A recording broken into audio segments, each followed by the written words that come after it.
Ya, baik. Bismillahirrahmanirrahim. Assalamualaikum warahmatullahi wabarakatuh. Selamat siang ya semua. Jadi sesuai dengan janji saya ya di minggu lalu bahwa materi yang pertama ya setelah UTS itu akan saya record ya.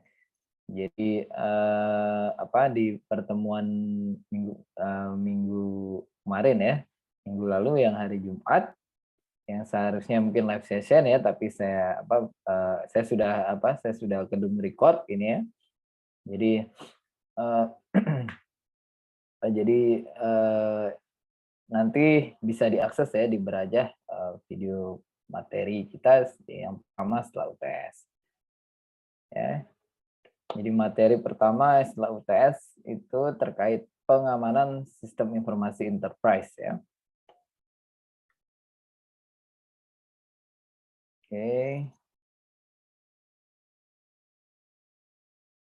Ya, ini terkait securing information system atau mengamankan sistem informasi, terutama sistem informasi enterprise ya di dalam suatu organisasi atau perusahaan. Ya, jadi kita kaji dulu ya sedikit tentang tujuan pembelajaran ya dari materi ini. Yang pertama diharapkan peserta didik ya untuk mampu memahami mengapa sistem informasi itu rentan sekali ya rentan sekali pada perusakan ya atau rentan sekali error dan penyalahgunaan di sana ya. Yang kedua, memahami value bisnis dari sisi security atau keamanan dan kontrol ya.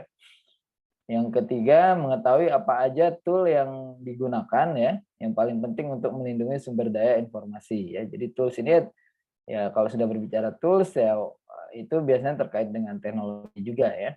Dan yang terakhir, diharapkan mahasiswa mampu mengetahui apa saja komponen dari framework organisasi untuk security dan controlling. Ya. Baik, ini mungkin sedikit latar belakangnya ya, kenapa perlu gitu. Ini perlu diperhatikan lah itu harusnya apa harusnya sisi security ini memperoleh porsi yang prioritas juga ya di dalam implementasi dari sistem informasi. Ya karena ada beberapa hal ya. Jadi di sini karena eranya ya, karena ini sudah eranya teknologi informasi ya. Baik teknologi informasi yang tujuannya yang tujuannya itu bagus gitu ya. Ada juga teknologi informasi memang atau teknologi lah ya, apapun teknologinya itu memang yang disengaja dibuat atau sengaja dirancang itu untuk melakukan pengerusakan lah gitu ya ke teknologi yang lain ya, atau sengaja dibuat untuk menghancurkan sistem yang lain lah gitu ya maksudnya ya. Atau menginterrupt ya atau mengganggu lah sistem yang lain gitu ya. Nah, jadi security, masalah keamanan dan controlling ya dan proses pengendalian dari sistem informasi itu menjadi salah satu prioritas utama ya. Lalu kalau kita berbicara tentang security itu pasti akan mengacu pada kebijakan ya, tidak hanya teknologinya saja ya, tidak hanya kita berbicara tentang teknologi ya kalau masalah keamanan di suatu enterprise. Jadi itu bakal mengacu pada kebijakan, prosedur dan ukuran teknis ya untuk mencegah akses yang tidak diberikan izin ya atau akses yang tidak mempunyai otoritas gitu ya ataupun akses yang tidak memiliki wewenang untuk mengubah satu data dalam sistem ya. Jadi itu juga perlu diperhatikan. Kemudian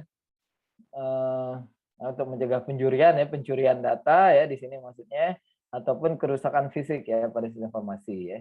Jadi mungkin kerusakan fisik ini terkait dengan kerusakan perangkat keras ya yang mensupport implementasi dari suatu sistem informasi enterprise.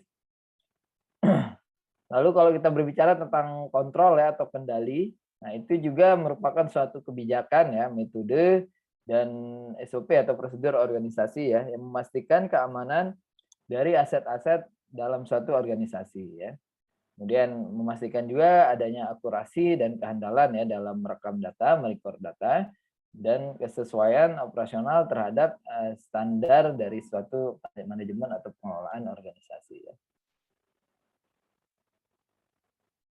Jadi pertanyaannya, mengapa sistem informasi ini bisa dikatakan rentan ya di era sekarang ya, di era globalisasi ini?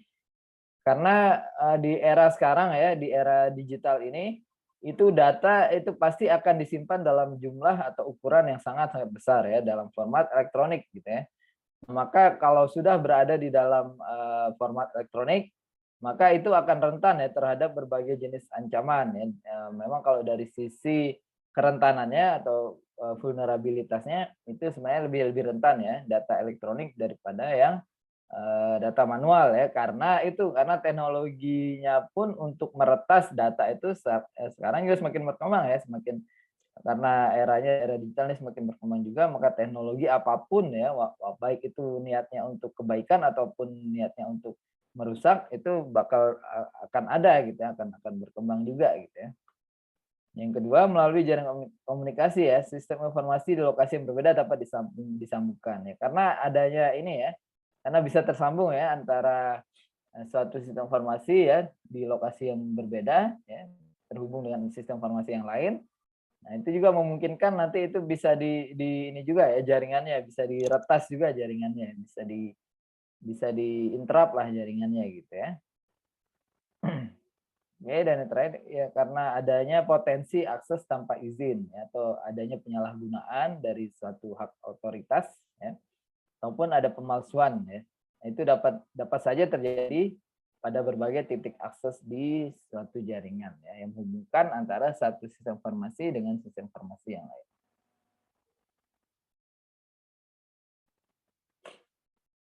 Baik, nah ini gambar ini ya, gambar yang ditampilkan ya di slide yang ini itu mengilustrasikan eh, ancaman yang paling sering terjadi lah, atau ancaman yang common atau biasa terjadi pada sistem informasi terkini atau kontemporer ya.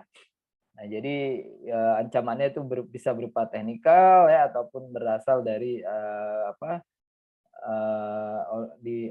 berasal dari lingkungan organisasinya gitu ya. Ataupun bisa jadi itu disebabkan oleh kebijakan manajemen yang buruk gitu ya.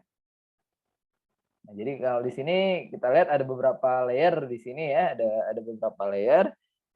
Jadi di setiap layernya nih ada kerentanan gitu ya. Ada vulnerabilities ya di setiap layernya ini. Ya, dan komunikasi antara layernya pun itu ada potensi ancaman juga di sini ya, ada potensi kerentanan di sini ya.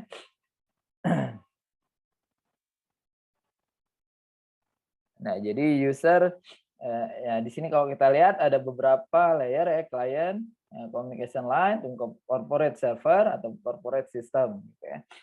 Jadi di sini bisa saja terjadi bisa saja terjadi gangguan ya atau error ya dari layer client ya.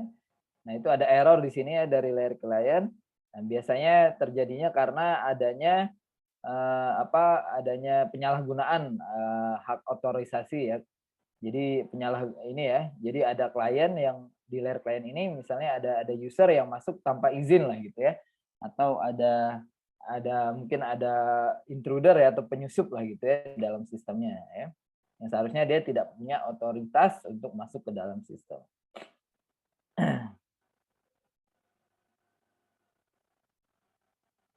Nah, jadi kalau sudah ada penyusup ya dari level klien, dari layer klien, nah itu bisa saja terjadi nanti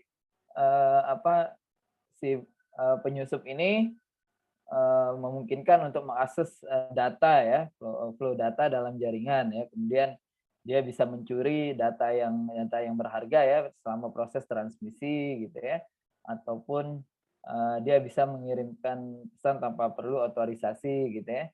Jadi memang dia berpengaruh ya dari antara layer yang satu dengan layer yang lain, dan juga communication lainnya ini perlu diperhatikan juga ya agar tidak mudah di hijack ya ataupun diambil alih oleh pihak yang tidak berwenang gitu ya.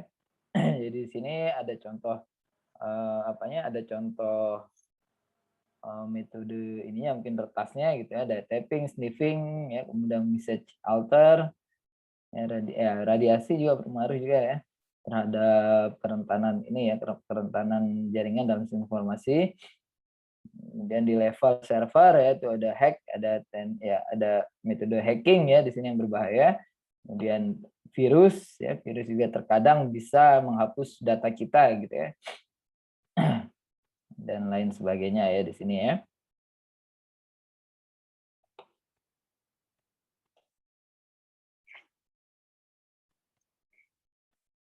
Baik ya kan sekarang itu eranya era internet juga ya bisa kita katakan ya. Jadi seluruh platform itu bisa terkoneksi dengan mudah ya melalui jaringan internet ya. Nah, sebenarnya di situ ada resikonya juga ya. Jaringan publik yang besar itu seperti internet itu sebenarnya lebih rentan daripada jaringan internal atau jaringan lokal gitu ya. Karena dia secara virtual itu terbuka kepada semua orang ya, pada setiap orang yang terkoneksi dengan internet. Ya. Jadi internet sangat ini skalanya memang sangat besar sehingga ketika terjadi penyalahgunaan akan memiliki impact yang luas ya, akan memiliki pengaruh yang luas ya. Nah, ketika misalnya ya ingin dikembangkan sistem informasi di dalam enterprise ya dan juga nantinya sangat bergantung kepada jaringan internet. Nah, itu harusnya sudah sadar ya dari awal bahwa akan lebih besar peluangnya untuk ini ya, untuk rentan diakses atau rentan di-hack lah gitu ya dari luar lah gitu ya, rentan diganggu gitu sistemnya dari luar ya. Jadi benar-benar harus diperhatikan ya jika ingin mengembangkan sistem informasi yang terkoneksi via internet ya secara real time gitu ya.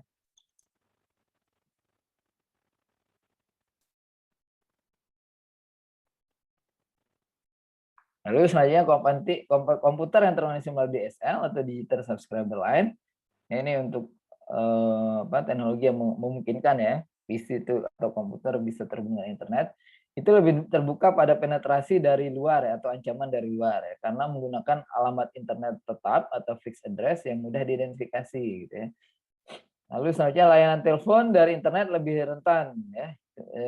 Layanan telepon yang menggunakan voice ya, menggunakan IP gitu ya, voice atau voice IP, VoIP itu sebenarnya lebih rentan juga dari sisi ancaman dari luar gitu ya. Karena tidak dienskripsi ya kalau menggunakan VoIP ya, sehingga orang lain atau pihak yang tidak diinginkan itu bisa mendengarkan pembicaraan kita ya. Kerentanan juga meningkat untuk penggunaan email ya, instant messaging atau sharing file secara peer to peer gitu ya.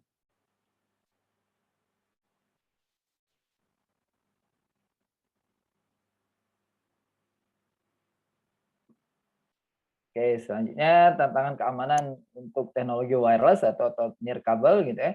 Nah, jaringan wireless juga rentan terhadap suatu aksi yang merusak ya, karena frekuensi radio itu bisa dipindai gitu, bisa di-scan gitu ya. Nah, Bluetooth dan WiFi itu sangat mudah untuk dihack ya oleh orang yang ingin menyusup gitu atau ingin menguping ya. Walaupun jaringan WiFi itu hanya menyangkau beberapa meter saja, namun dapat diperluas menggunakan antena eksternal. Lain dengan standar 802.11 itu mudah sekali dipenetrasi oleh ini ya pihak eksternal atau pihak luar yang diperlengkapi dengan laptop, wireless card, antena eksternal dan software untuk hacking ya. Jadi wireless pun itu sangat mudah untuk dilakukan hijack gitu ya. Dan teknologi transmisi WiFi itu dirancang untuk mudah ditemukan dan didengar oleh suatu perangkat komunikasi ya, service set identifier atau SSID itu mengidentifikasi akses point di dalam jaringan WiFi yang disebarkan berkali-kali dan dapat ditangkap dengan mudah oleh program dari penyusup gitu ya. Nah, penyusup yang sudah berhasil terhubung dengan akses point dan bisa menggunakan SSID itu dapat mengakses sumber daya lain yang ada di dalam jaringan gitu ya, termasuk yang ada di dalam hard drive kita data-data yang berada di hard drive laptop kita masing-masing gitu ya. Jadi di jaringannya pun bisa diakses, apalagi kalau sudah terkoneksi jaringan, apalagi isi data kita dalam hard drive kita gitu ya. Jadi itu sangat mudah sekali diambil gitu ya kalau sudah berhasil masuk ke SSID yang kita punya gitu ya. Oke, lalu ini perangkat lunak yang berbahaya ya. Ini sebenarnya software juga ya, bentuk virus ya, worm, trojan, horse, dan spyware itu sebenarnya salah satu jenis perangkat lunak juga ya, kan tidak ada bentuk fisiknya ya. Jadi tapi ini perangkat lunak yang bisa merusak suatu sistem gitu ya. Nah, jadi di sini ada virus, worm, trojan, horse, dan spyware. Yang pertama virus ya. Virus adalah software yang niatnya untuk merusak gitu ya, niatnya jahat, yang menggandakan dirinya ke program lain ya, ke program lain atau file data untuk dapat dieksekusi. Biasanya itu tanpa sepengetahuan atau izin dari penggunanya atau pemiliknya. Gitu. Yang kedua, sebagian besar virus itu memberikan payload. Ya, payload itu bisa saja tidak terlalu berbahaya ya, seperti hanya dia bisa menampilkan pesan atau gambar, atau bisa saja itu sifatnya itu sangat-sangat merusak ya, seperti dia bisa menyerang memori ya, atau memformat ulang hard disk komputer sehingga data kita hilang ya, diformat ulang, di wiping semua data kita.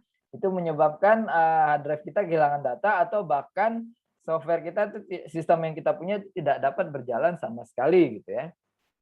Seperti itu. Lalu yang kedua worm. Worm ini juga hampir sama seperti virus ya. Jadi merupakan software komputer yang independen dan dia bisa menduplikasi dirinya dari satu komputer ke komputer yang lain melalui suatu jaringan ya. Worm ini merusak ya, sifatnya destruktif juga, merusak data dan program.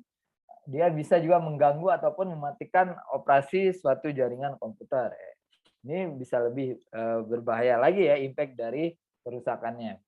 Jadi worm dan virus itu menyebar melalui internet dari file program yang di-download ya. Jadi hati-hatilah kalau kita mendownload program ya dari internet, perlu dicek dulu keamanannya ya. Biasanya browser sekarang pun udah bisa melakukan early detection gitu ya, deteksi awal gitu. Kalau ini file yang di-download ini berbahaya ya. Biasanya kita dikasih opsi apakah ingin melanjutkan atau tidak atau tidak mendownload file itu sama sekali ya. Nah, biasanya kalau sudah ada sudah ada deteksi awal seperti itu, kita bisa melakukan pencegahan kan ya, dengan tidak sama sekali mendownload file tersebut ya. Jadi filenya itu bisa saya dilemparkan di email atau di instant messaging ya. Jadi worm juga menginvasi sistem informasi yang terkomputerisasi ya, dari file di disk yang terinfeksi ataupun komputer yang sudah terinfeksi ya.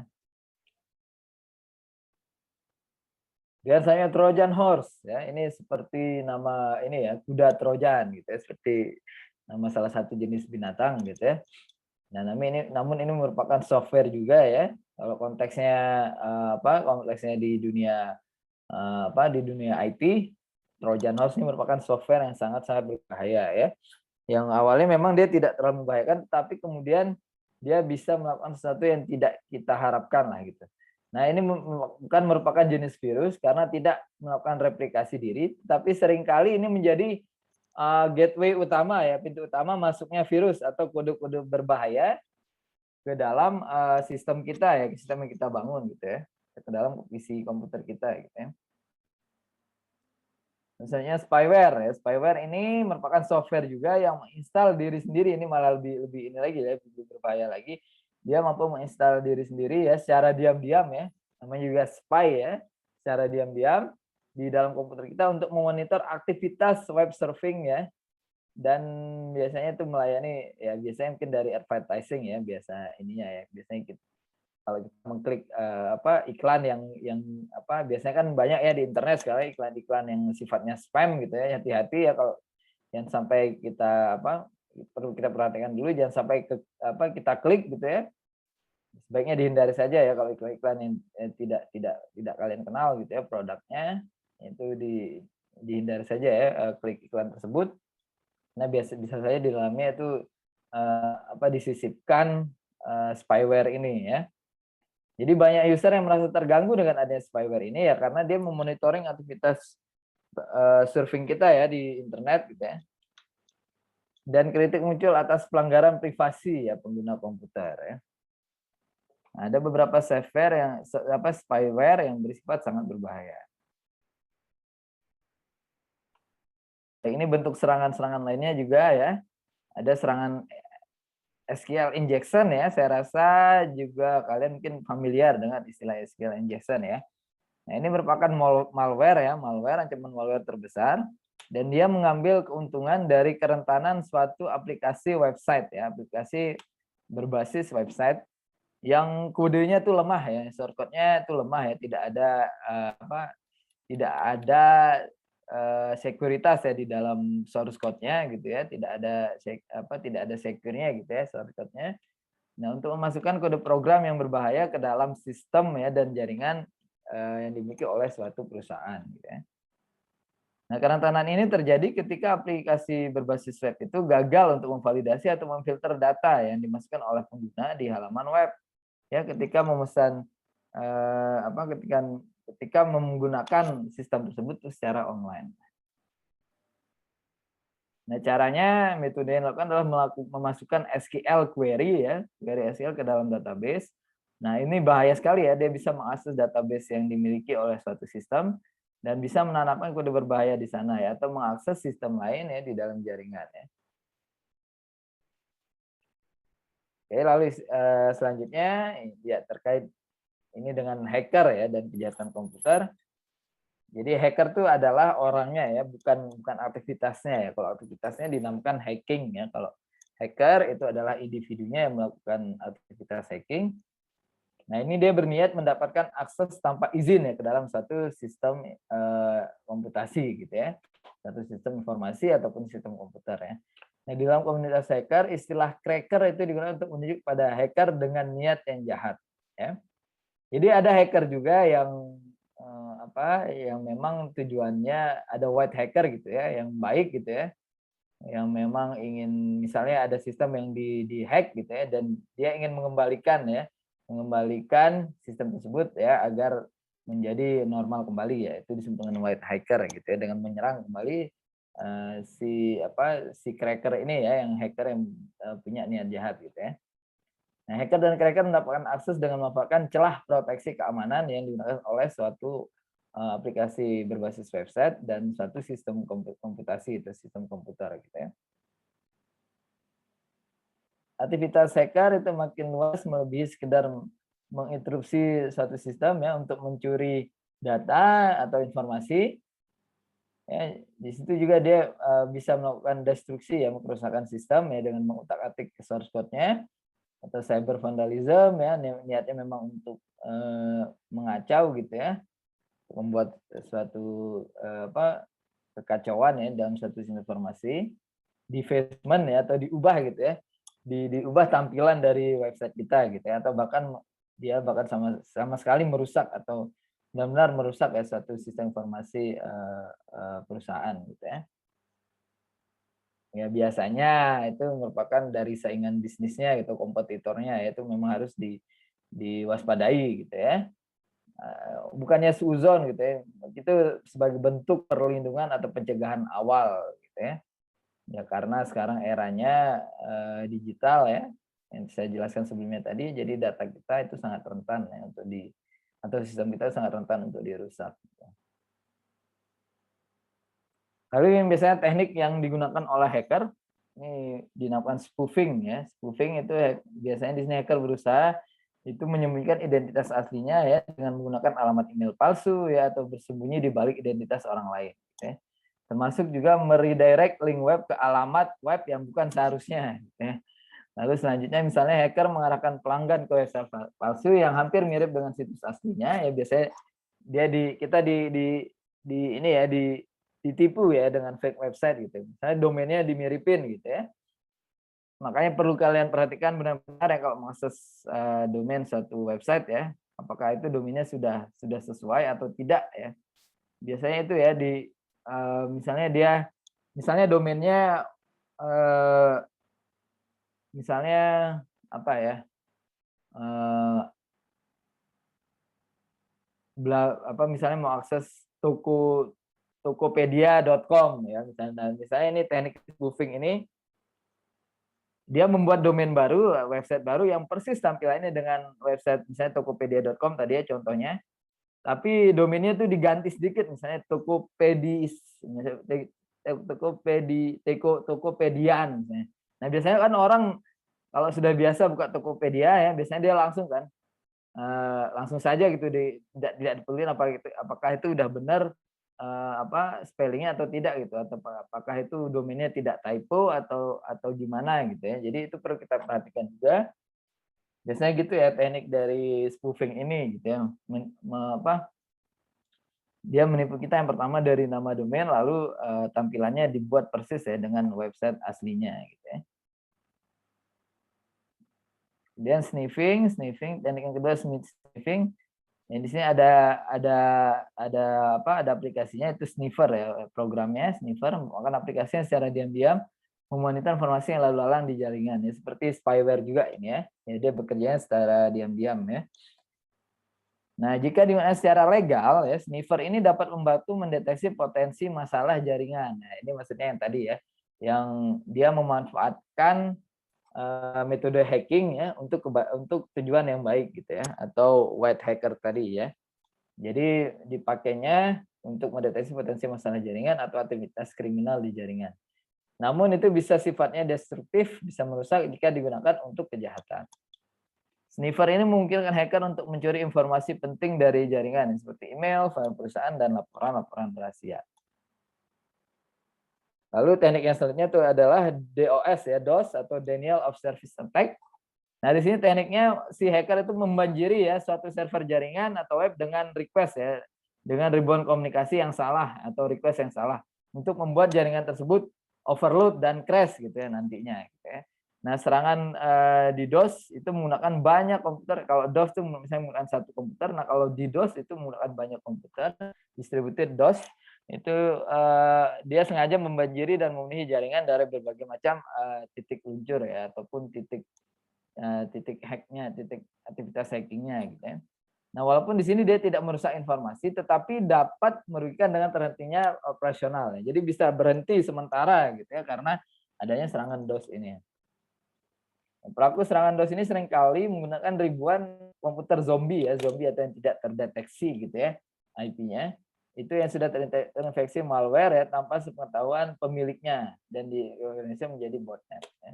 Jadi dia sudah serang dulu beberapa komputer, ya dijadikan malware dan itu dipakai lagi untuk menjadi PC zombie itu ya. Yang kejahatan komputer sebagian besar ke aktivitas hacker adalah serangan kejahatan ya dan kerentanan dari sistem itu membuat hacker ini menjadi target ya tipe kejahatan komputer lainnya ya. Pokoknya jangan sampai rentan lah sistem kita itu bisa menjadi target dari hacker ini gitu ya. Kejahatan komputer yang paling merugikan secara ekonomi adalah DDoS ya karena itu bisa menghentikan operasional ya sementara itu sangat merugikan ya dari sisi ekonomi, virus, kemudian pencurian data dan layanan atau mengacaukan sistem komputer ya atau merusak benar-benar merusak sistem informasinya.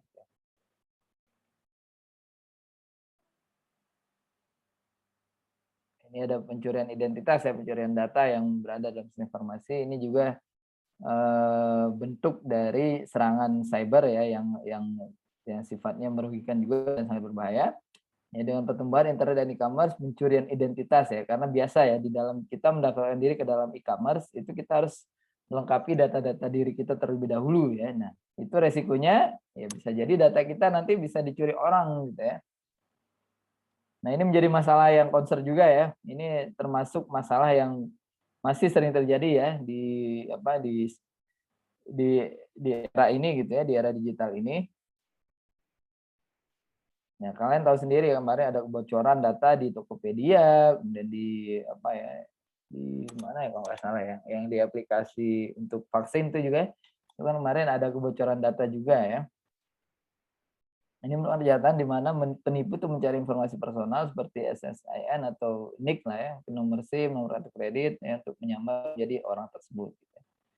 Di sini ada berbagai macam jenis pencurian identitas. Yang pertama adalah phishing ya, phishing.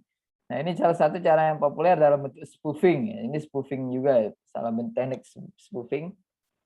Ini turunannya adalah phishing ini ya. Jadi phishing ini melibatkan pengaturan website palsu dan mengirim email atau pesan teks yang terlihat seperti email resmi gitu ya dari perusahaan aslinya gitu untuk meminta data rahasia pengguna. Nah, ia minta pengguna untuk mengupdate atau mengonfirmasi record data yang berisi data rahasia. Ya. Jadi kayak tadi ya, dia bisa bikin tampilan yang mirip sekali dengan tampilan web aslinya, dan dia si user diminta untuk melengkapi data-datanya gitu ya. Padahal si usernya itu nggak tahu kalau itu adalah website palsu gitu atau fake ya. Lalu yang kedua ada evil twins ya. Ini merupakan teknik phishing baru yang sulit untuk dideteksi. Jadi evil twin ini adalah jaringan wireless itu yang seolah-olah menawarkan koneksi internet yang terpercaya seperti di bandara, hotel, atau coffee shop. Nah, data penting dari kalau sudah terkoneksi kan dia bisa mengambil data kita gitu ya. Data di platform kita, data di smartphone kita misalnya, atau data di perangkat kita gitu ya. Nah, data penting yang di-capture dari pengguna yang menggunakan jaringan ini.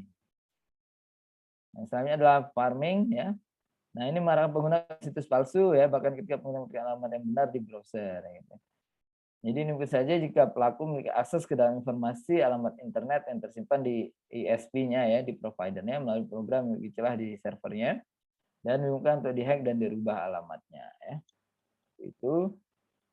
Jadi farming ini juga menyediakan website palsu, tapi ini lebih lebih handal, lebih canggihnya lagi ya, lebih lebih advance-nya lagi, dia bisa mengambil domain aslinya gitu. Kalau yang sebelumnya tadi yang spoofing, dia membuat domain seolah-olah mirip gitu ya, hampir mirip dengan domain aslinya ya.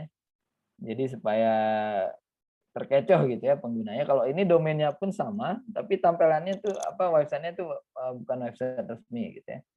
Nah, itu memang harus masuk ke internet provider-nya dulu ya, baru bisa mengambil itunya, mengambil domain domain utamanya, domain asli dari suatu perusahaan gitu ya. Oke, sehingga hack hack ini, kegiatan hacking ini ya merupakan ancaman global ya, yang sering sekali kita sebut sebagai sekarang itu sebagai cyber terrorism atau cyber warfare ya. Nah, jadi kekhawatirannya itu memuncak bahwa kerentanan dari internet atau jaringan lainnya itu membuat jaringan digital itu menjadi target mudah ya untuk serangan digital oleh teroris atau intelijen asing. Ya, mungkin levelnya negara misalnya ingin mengacaukan suatu negara itu bisa dilakukan dengan cyber war itu ya, atau cyber terrorism. Nah, serangan bisa saja ditargetkan pada software yang berjalan pada jaringan listrik, sistem kendali lintas udara, jaringan bom besar ya, dan institusi finansial. Jadi sekarang teroris itu bukan hanya ini ya, memegang senjata gitu ya, yang memegang apa, memegang senjata tajam atau yang memang aslinya benar-benar radikal atau keras ya, bahkan orang dengan modal perangkat komputer saja itu bisa menjadi teroris ya di sekarang di era ini gitu ya, bisa menjadi cyber teroris gitu ya. Ya itu kalau ancaman dari luar, ada juga ancaman dari internal ya. Biasanya ini dari karyawan yang bekerja di perusahaan itu sendiri gitu ya. Nah, jadi biasanya dilakukan penyalahgunaan di sana ya. Jadi pegawai itu memiliki akses ke informasi khusus dan jika terdapat prosedur keamanan internal yang lemah, ia dapat saja menjelajah seluruh sistem tanpa meninggalkan jejak. Ya, jadi bisa saja si ini penyerangnya itu atau penyusup itu berasal dari pihak internal sendiri. Jadi penelitian menunjukkan bahwa kurangnya pengetahuan pengguna adalah penyebab utama pelanggaran keamanan jaringan. Ya. Jadi banyak pegawai yang lupa password atau memberikan passwordnya kepada rekan kerjanya gitu untuk digunakan. Nah itu yang akan membahayakan sistem gitu ya. Jadi kita nggak tahu ya niat orang itu apa. Jadi jangan sembarang memberikan hak akses kita itu kepada orang lain. Ya. Lalu yang kedua sebisa mungkin apa, sering mengubah passwordnya ya. Jadi biasanya ada yang baik itu ya, idealnya password itu diganti setiap 1 minggu sekali gitu ya. Jadi serutin diganti gitu ya, sehingga tidak mudah dihack lah gitu ya. Misalnya sama password kita gitu ya, atau hak otoritas kita ke dalam sistem itu tidak mudah diambil oleh orang lain. Dan menggunakan password biasanya kombinasi antara huruf dan angka ya. Jadi jangan sampai ketebak banget misalnya bismillah gitu, itu password yang common sekali digunakan gitu. Pilih perpaduan antara kombinasi huruf, angka ya, tanda baca ya, kalau kalau perlu penulisan yang alay gitu ya. Ya kalau dulu kan kita biasanya menggabungkan antara huruf dan angka ya, dan mengetik SMS itu ternyata itu strategi yang bagus untuk membuat suatu password gitu ya. Itu tidak mudah ditebak ya. Lalu selanjutnya penyusup mencari akses ke sistem itu kadang dengan mengakali pegawai ya untuk menunjukkan passwordnya dengan cara berpura-pura itu sebagai pegawai resmi yang butuh informasi. Ini disebut dengan social engineering ya. Jadi nggak mesti dia hacker ini dia menyerangnya dari sistem komputer sendiri gitu ya, dari komputer. Bisa jadi dia apa dia memanfaatkan kemampuan sosial mereka atau soft skill mereka ya untuk menipu karyawan dari perusahaan yang ditargetkan untuk diserang gitu ya. Itu disebut sebagai social engineering ya. Jadi tidak mesti dia menggunakan perangkat komputer juga ya. Menggunakan soft skill pun tuh bisa ya untuk melakukan aktivitas hacking ya. Kerentanan software selanjutnya, kerentanan software. Error pada software itu memberikan ancaman yang konstan terhadap sistem informasi ya. Mengakibatkan kerugian pada produktivitasnya ya, dan itu berpengaruh terhadap keuntungan yang akan diperoleh perusahaan. Ini secara ekonomi kan nantinya akan berpengaruh gitu ya. Masalah besar dari software atau sistem informasi adalah bug yang tersembunyi ya, dan kode program yang cacat atau defect. Nah, maka itu perlu dilakukan pengujian ya sebelum diimplementasikan. Ini pentingnya pengujian di sini ya. Jadi ketahuan nanti ya, baik itu pengujian teknis atau non teknis gitu. Teknis biasanya pengujian kepada programmernya dulu biasanya atau tim internalnya dulu. Nah, baru setelah itu clear dulu, kalau udah ditemukan berbagai macam bug-nya atau error-nya, baru diuji lagi ke penggunanya. Nah, biasanya pengguna nih bisa ketemu lagi ya, bisa kalau udah diuji lagi ke end user-nya, ke pengguna akhirnya itu biasanya akan muncul lagi gitu error-nya di mana gitu ya. Jadi perlu memang dilakukan proses pengujian yang berkali-kali gitu ya. Walaupun nanti itu sulit untuk mengeliminasi bug ya dari program atau sistem informasi yang besar. Sumber utamanya adalah kompleksitas pengambilan keputusan ya pada kode ya, kode-kode di dalam yang digunakan untuk merancang sistem informasi. Nah, bahkan ya dengan testing yang lengkap itu pada saat implementasi nyatanya ya, implementasi pada kasus nyatanya itu susah sekali didapatkan zero defect atau error yang sama sekali tidak ada error lah, zero defect itu maksudnya ya. Itu walaupun tesnya sudah lengkap. Ya. Jadi kita tidak tahu dengan pasti bahwa part-part dari sistem informasi atau software itu saling bergantung ya. Sampai sistem informasi tersebut itu membuktikan dirinya sendiri dengan proses implementasi yang rutin gitu, yang proses dia diaksesnya berkali-kali atau banyak diakses lah oleh pengguna. Gitu. Kan kalau testing ya nggak bisa lah ya disamakan dengan implementasi aslinya gitu ya, banyak akses dari sistem informasinya. Jadi semakin dia banyak ya, semakin sering diakses ya, itu semakin besar peluang untuk ditemukannya error di sana. Itu enggak apa, itu bagus ya, sehingga itu bisa bisa ditambal gitu error-errornya di mana ya. Ya, celah pada software yang sifatnya komersial tidak hanya menghalangi kinerja, tapi juga membuat kerentanan keamanan ya, dapat membuka celah bagi penyusup. Biasanya vendor akan membuat bagian kecil dari program yang disebut dengan patch ya. Nah, patch ini digunakan untuk perbaiki cacat tersebut ya jika terjadi error, jika ada error ya di dalam software atau sistem informasi. Nah, itu bisa digunakan tanpa mengganggu penggunaan software tersebut ya. Di patch lah gitu ya. Oke, selanjutnya ini nilai value bisnis dari security dan control. Ya, jadi sekarang tuh banyak perusahaan yang segan gitu untuk mengeluarkan dana lebih ya atau menganggarkan dana yang besar untuk keamanan. Karena memang itu tidak berhubungan langsung dengan revenue yang diperoleh gitu, pendapatan yang diperoleh.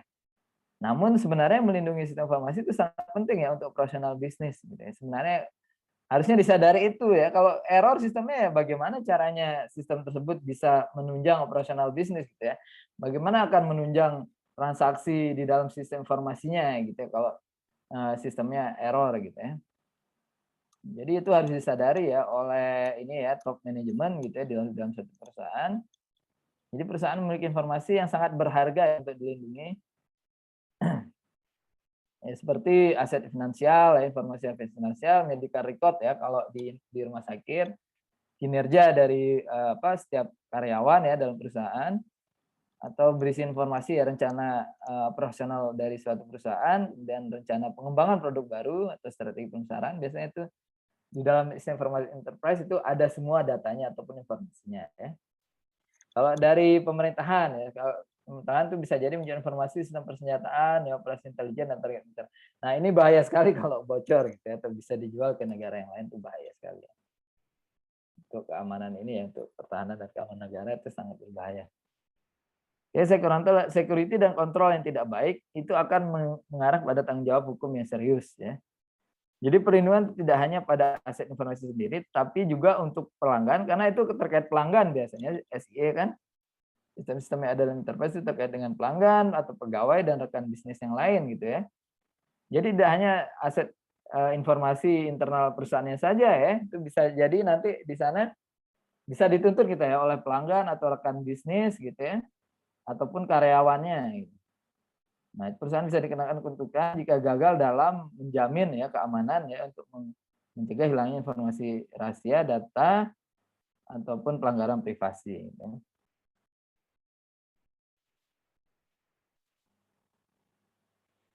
Oke, selanjutnya ini komputasi forensik ya, atau komputer forensik atau bukti elektronik.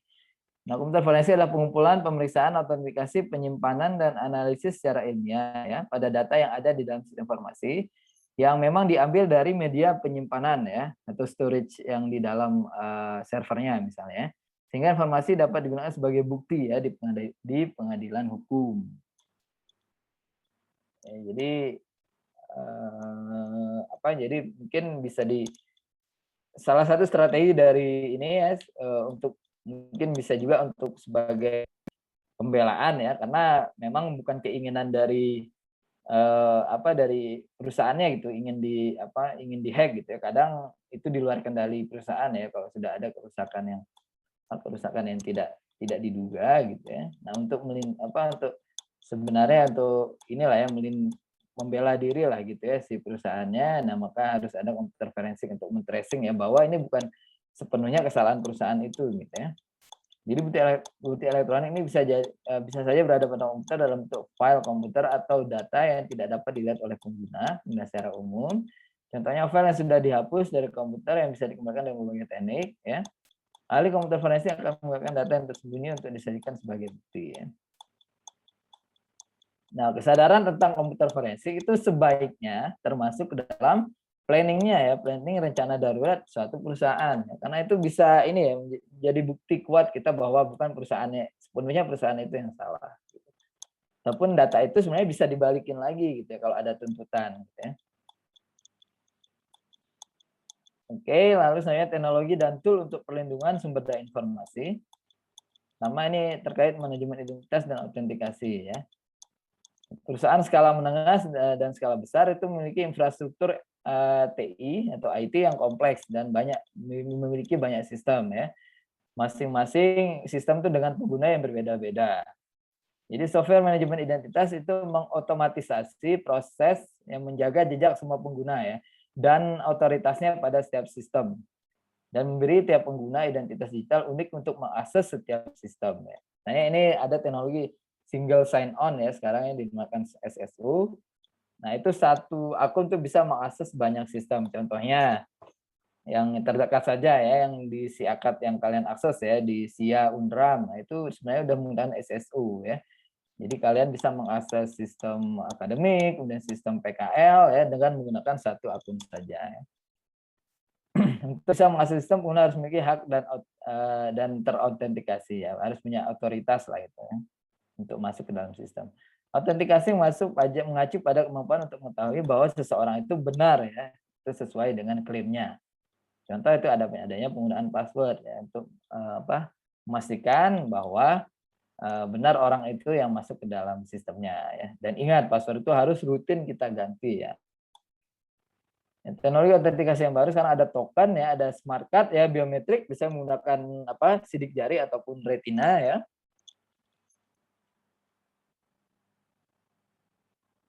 Token perangkat keras ya, mirip dengan kartu identifikasi yang didesain untuk membuktikan identitas seorang pengguna ya.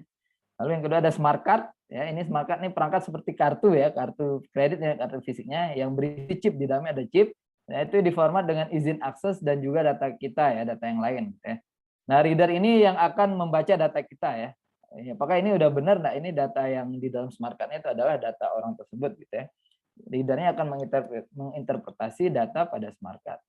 Dan yang terakhir autentikasi biometrik tadi ya. Nah, itu menggunakan sistem yang membaca dan menerbangkan ciri individual dari penggunanya atau manusianya. Ya. Pertama dari fingerprint-nya, sidik jari, ataupun retina atau selaput mata, ataupun suara ya, untuk untuk menyesuaikan gitu, untuk dilakukan matching apakah itu benar identitas dari orang tersebut atau tidak gitu ya.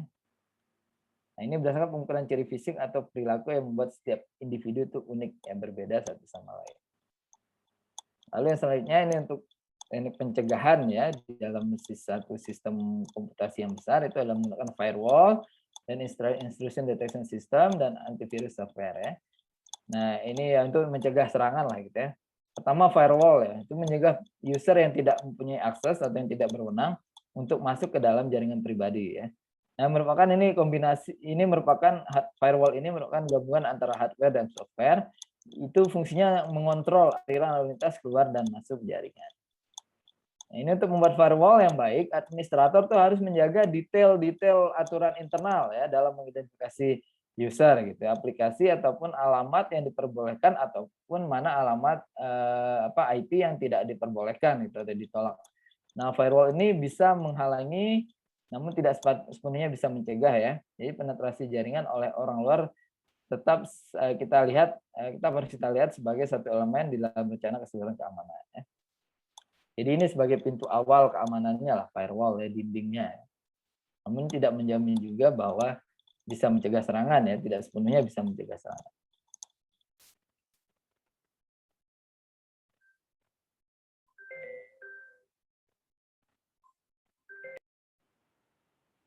Jadi firewall ini kalau kalian lihat di sini berperan sebagai ini ya penjaga gerbang lah atau gatekeeper ya. Nah, dia biasanya mengamati setiap pengguna ya yang masuk ke dalam jaringan pribadi gitu, jaringan misalnya jaringan internal perusahaan. Nah, firewall ini mengidentifikasi nama, IP address ya, aplikasi dan karakteristik lain yang bisa dikenali gitu ya dari traffic jaringan yang masuk ke dalam jaringan internal satu perusahaan misalnya. Kalau misalnya dia melanggar ya rules dari firewall ya, ada traffic yang melanggar rules atau aturan dari firewall, maka langsung ditolak gitu ya. Nah, ini minimal untuk mencegah ya, sudah ada dulu nih untuk firewall ya, mencegah ada traffic yang tidak diinginkan gitu ya, di dalam jaringan. Untuk selanjutnya ini intrusion detection system. Ini merupakan tools yang memonitor secara full time ya, yang dialokasikan pada titik-titik yang paling rentan atau hotspot ya pada jaringan perusahaan untuk mendeteksi dan menghalangi penyusup secara terus-menerus. Jadi di situ ada software scanning yang akan melihat pola-pola ya yang mengindikasikan metode yang digunakan untuk menyerang komputer. Jadi pola-pola ini bisa terlihat ya, bisa di-scan dan bisa ditentukan apakah ini bentuk serangan atau tidak gitu ya. Seperti password yang buruk ya, kemudian mengecek apakah file penting dihapus atau apakah file yang penting itu dihapus atau dimodifikasi gitu ya. Nah, ini misalnya seperti misalnya kalian buat password yang yang tadi yang lemah gitu, kan langsung ada peringatannya gitu ya misalnya. Ya, sistem yang baik ya seperti itu biasanya ya. Kalau kalian misalnya buat email kan bisa ada notifikasi gitu. Ini bahwa email ini bahwa passwordnya tidak disarankan atau tidak direkomendasikan gitu untuk digunakan. Kan diubah lagi passwordnya sampai status passwordnya itu dalam kondisi strong gitu ya, statusnya kuat gitu ya passwordnya. Tidak mudah di-hack. Ya, soalnya antivirus dan anti spyware. Ini dirancang untuk mengecek sistem komputer dan drive apakah terdapat virus atau tidak. Jadi sebagian besar antivirus itu efektif untuk virus yang sudah diketahui pada saat pembuatan antivirus ya, sehingga perlu terus-menerus diupdate ya. Jadi antivirus kan dia biasanya untuk misalnya virus yang sudah berkembang gitu kan, dia sudah tidak bisa kenal lagi ya. Nah, salah satu caranya kita harus update terus antivirusnya supaya karena virus ini terus berkembang ya, maka antivirusnya juga harus tetap diupdate. Lalu semuanya kita harus mengamankan jaringan wireless ya, kalau di perusahaan kita gunakan wireless. Nah, salah satu cara untuk merintangi mencegah hacker kita adalah memberikan nama yang unik pada SSID ya, dan menginstruksikan router untuk tidak membroadcast ya SSID-nya. Selain itu bisa digabungkan dengan VPN ya, Virtual Private Network ketika mengakses data internal korporat. Ya. Dia lakukan enkripsi ya untuk keamanan.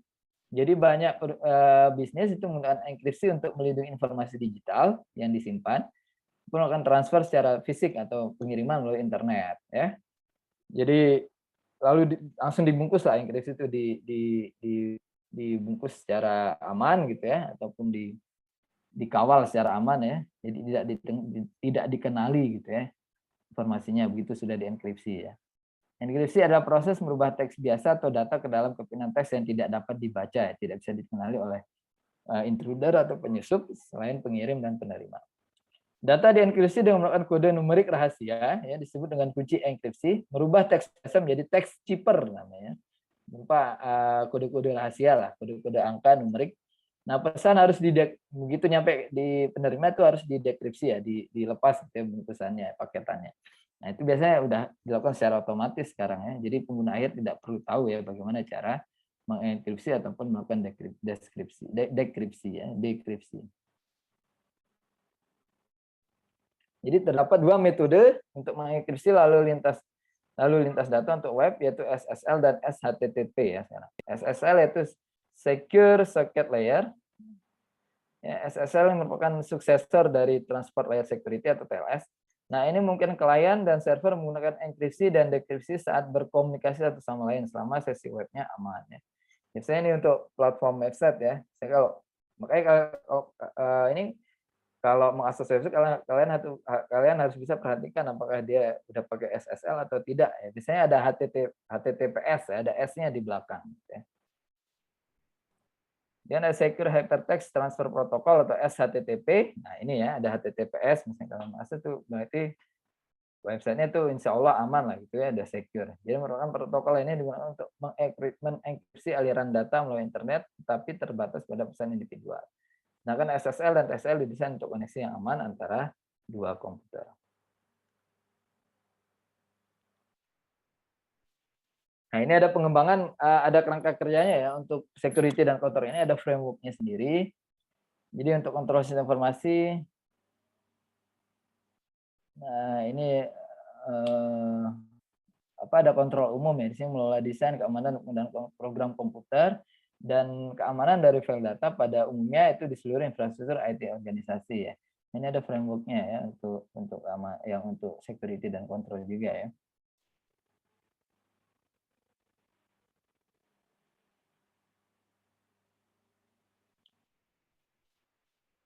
Dilihat dari sisi software kontrolnya, hardware control, komputer operasional, data security, implementation control, dan administrative control. Ya.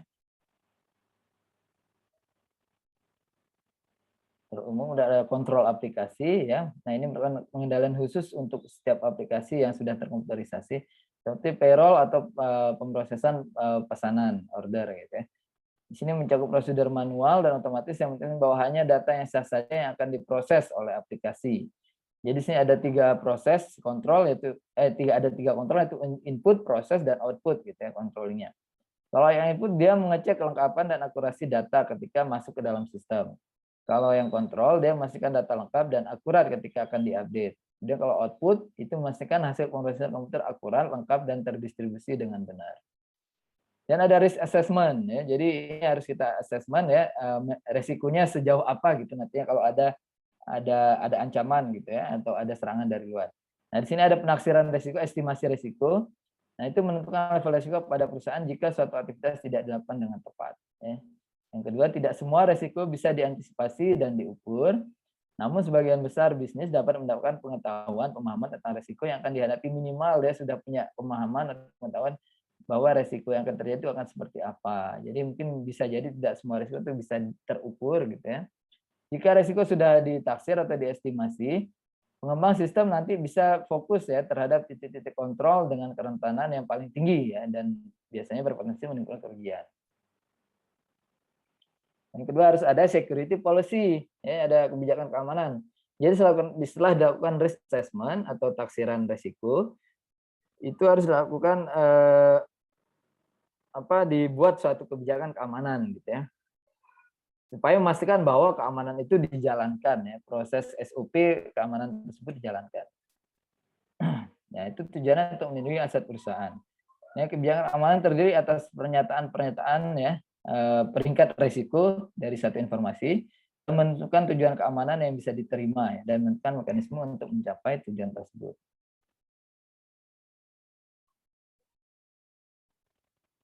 Kemudian disaster recovery planning ya, di sini harus ada disaster recovery planning ya. Kalau server kita diserang oleh orang ya, datanya atau server kita mengalami kerusakan ya perangkat hardware-nya karena misalnya terjadi bencana yang tidak diduga-duga, misalnya bencana alam gitu ya. Recovery planning dan business continuity planning. Nah, jika kita menjalankan suatu organisasi bisnis gitu atau perusahaan, perlu untuk merencanakan atas kejadian yang tidak bisa diduga gitu, seperti mati listrik ya atau kejadian alam ya, banjir, gempa bumi. Nah, itu itu kan efeknya bisa mengganggu operasional bisnis dan sistem informasi ya. Nah, jadi perlu adanya DRP ini karena itu menyediakan rencana untuk pemulihan layanan komputasi dan telekomunikasi setelah terjadinya gangguan ya. Jadi DRP fokus pada isu-isu teknis yang menjaga sistem itu tetap berjalan walaupun terjadinya bencana tersebut.